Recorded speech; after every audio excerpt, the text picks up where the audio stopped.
Most welcome to very first time. Most welcome. Today's program.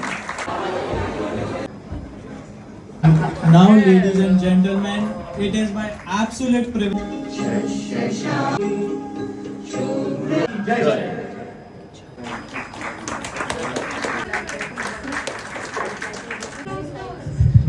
I would request everybody to give a big round of applause.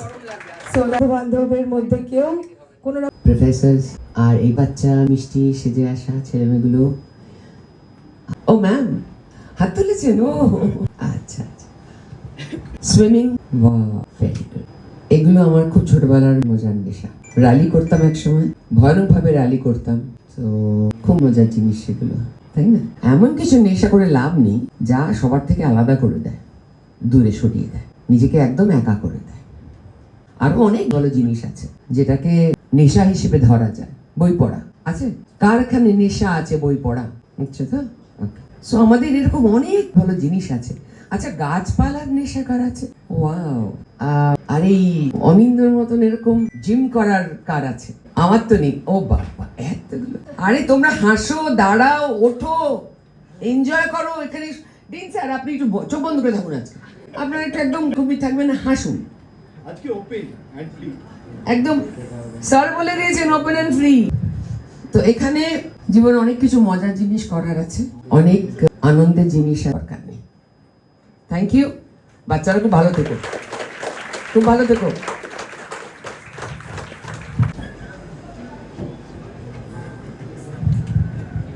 Thank you. প্রথমেই thank you আমাকে এখানে ডাকার জন্য। রূপাদি, মানে আমার যেহেতু বাবা মা নেই, রূপাদিকে আমার খুব মায়ের মতো মনে হয় বলে যখনই অনেক কিছু পার্সোনাল শেয়ার করি, যেগুলো বানাই আমি ফেসবুকে, সেগুলো শেয়ার করি, রূপাদি সেগুলোকে অ্যাপ্রিসিয়েট করে। থ্যাংক ইউ ডিন স্যার, যারা ডিগনিটারিজরা আছেন তাদের সবাইকে ধন্যবাদ আমাকে এখানে ডাকার জন্য। তো আজকে আমার পরিচয়টা অভিনেতা অনিন্দ্য চ্যাটার্জি, বাট অ্যাকচুয়াল পরিচয়টা আমার অতীতের সঙ্গে কারা ওয়াকিবল, যদি কেউ হাত তোলে, মানে আমার অতীতটা কিরকম কেউ জানে না। আমি বলি যে আমারও তো একটা সময় ছিল যে এরকম একটা চেয়ারে বসে এরকম একটা অনুষ্ঠান শোনা, আমি সেই সুযোগটা জীবনে পাইনি। আমি যখন স্কুলে পড়ি, ক্লাস 11-12, তখন আমার জীবনে নেশা আসে, মানে নেশার প্রলোভন। আমি যেরকম বড় হয়েছি, যে আমাকে বলা হয়েছিল বাড়িতে তুমি মিথ্যে কথা বলা খারাপ। আমার মনে হলো আমি মিথ্যে কথাই বলবো, কারণ মিথ্যে কথা আমাকে ভালো লাগায়। আমাকে বলা হয়েছিল এই রাস্তাটার বাইরে একা রাস্তা পার হবে না। আমার মনে হলো বাবা এটা বলেছে, আমাকে একা রাস্তা পার হতেই হবে। সেটা হতে গিয়ে আমার অ্যাক্সিডেন্ট হলো এখানে। তো যে গুণও না বলা হতো আমাকে, আমার মনে হতো আরে বাবা না বলছে, তার মানে এটাই আমাকে করতে হবে। তারপরে বলা হলো যে পাড়ার এই অমুক দাদা এদের সাথে মিশবে না। আমার মনে হলো যে এরাই আমার বেস্ট ফ্রেন্ড, এদের সাথেই আমাকে মিশতে হবে। এই এতগুলো না বলতে বলতে আমার মনে হলো যে যখন আমি দেখলাম যে আমি কিরকম তৈরি হচ্ছি, মনে হতো যে আমি সমাজে যেটা সমাজ বহির্ভূত কাজ, যেটা সবাই করতে না বলে, সেটাই আমি করব, সেটাই আমাকে ভালো লাগে।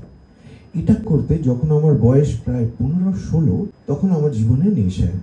16 বছর থেকে 23-24 বছর অবধি কি করে যে 7-8 বছর কেটে গেল আমি জানি না। নিউমেরাস রিহ্যাব, রাস্তায় থাকা, চুরি চামারি করা, ডাকাতি করা, তার জন্য পুলিশ কেস, এইগুলো করতে আমি দেখলাম যে 23-24 বছর বয়সে আমার চোখের সামনে মৃত্যু। আমি পড়াশোনা শেষ করতে পারিনি।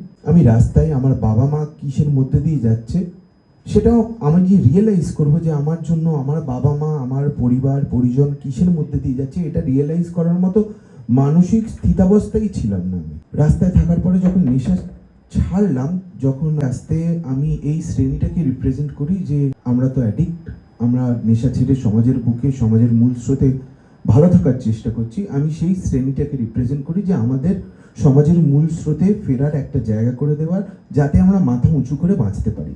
সমাজ খুব রুথলেস, আমি সেই সম্মানটা ছিনিয়ে নিয়ে নিয়েছি সমাজের কাছ থেকে, যে আজকে অভিনেতা বলে আমাকে স্বীকৃতি দেয়। এরকম কলকাতা শহরে আমার মতো আমি যাদের দেখে ভালো থাকা শিখেছি, তাদের মতো লাখো নেশানি রয়েছে।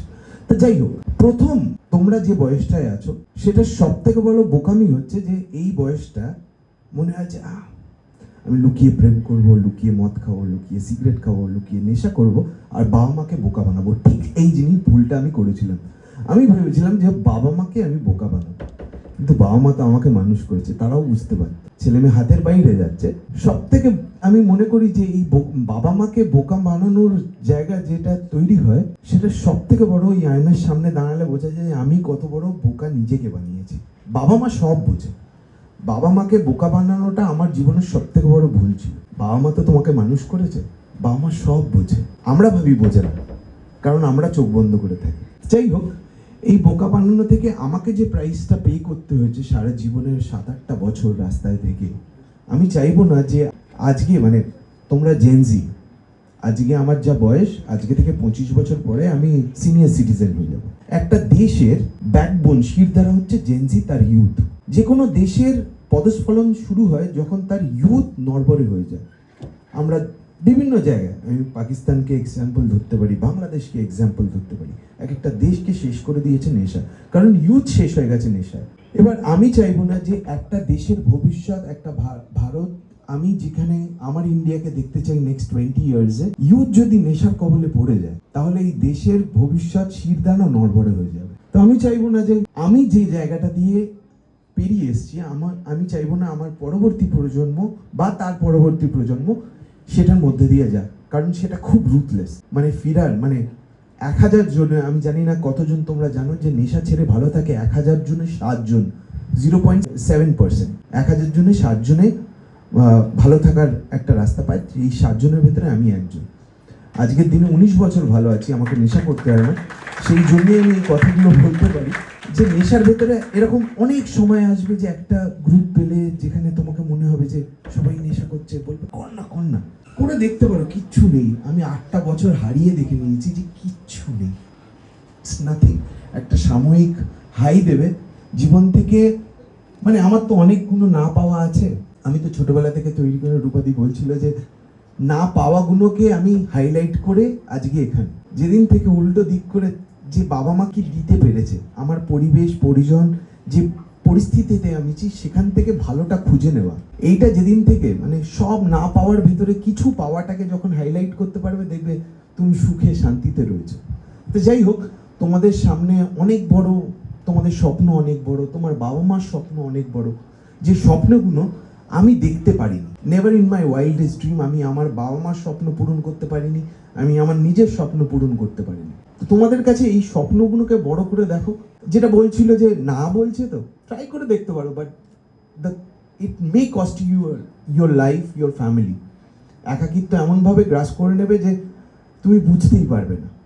তো যাই হোক, 26শে June usually anti drugs day, international day against drug abuse and illicit trafficking. এই জুন মাসের মানে আমি যবে থেকে নেশা ছেড়ে রয়েছি বা যখন নেশা করতাম তখন তবে থেকে জানতাম যে ওয়ার্ল্ড ওয়াইড এই দিনটাই আমরা সেলিব্রেট করি against drug abuse and illicit trafficking. It's great to see in 19 years যে এরকম একটা অসময়, আমরা ওই 1 মাসের একটা ক্যাম্পেইন থাকে, গভর্নমেন্ট অফিসিয়ালসদেরকে ধন্যবাদ, যে সারা বছর মানে আমরা যখন বড় হয়েছি তখন HIV নিয়ে অ্যাওয়ারনেস সারা বছর হতো। 1 ডিসেম্বর ওয়াজ দ্য অ্যান্টি মানে এইডস ডে, বাট আজকের দিনে এই অ্যাওয়ারনেসের জন্য কিন্তু আমরা সবাই ওয়াকিবহাল এইডস নিয়ে, এইডস কি করে কন্টামিনেট হয়। তো আজকে আমার দেখে খুব ভালো লাগছে যে ওই একটা মাস না, জুন না, সারা বছর যদি এরকম একটা ড্রাইভ হয়, ইন 5 years টাইম সবার কাছে কিন্তু অ্যাওয়ারনেসটা থাকবে how drugs effect our youth our life.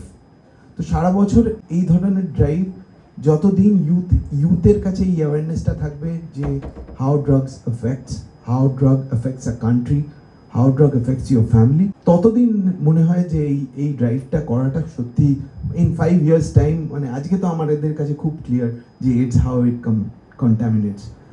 সারা বছর এরকম একটা ড্রাইভ প্রতি মাসে, প্রতি 3 মাস অন্তর গভর্নমেন্টের তরফ থেকে যদি এই ড্রাইভটা থাকে, তাহলে আমাদের কাছে ইন 5 years টাইম সবাই জানবে যে ড্রাগসের আফটার ম্যাথ কী কী। যাই হোক, ধন্যবাদ আমার এই মূল্যবান কথাগুলো শোনার জন্য, ধন্যবাদ রূপাদিকে আমাকে ডাকার জন্য, ধন্যবাদ সবাইকে আমার এই সমাজে ফেরার, সমাজের মূল স্রোতে ফেরার জার্নিটাকে অ্যাপ্রিসিয়েট করার জন্য। Thank you.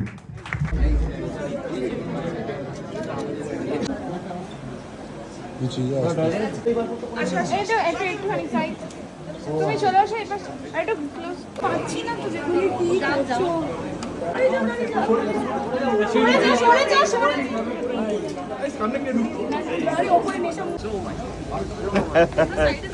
অলওয়েজ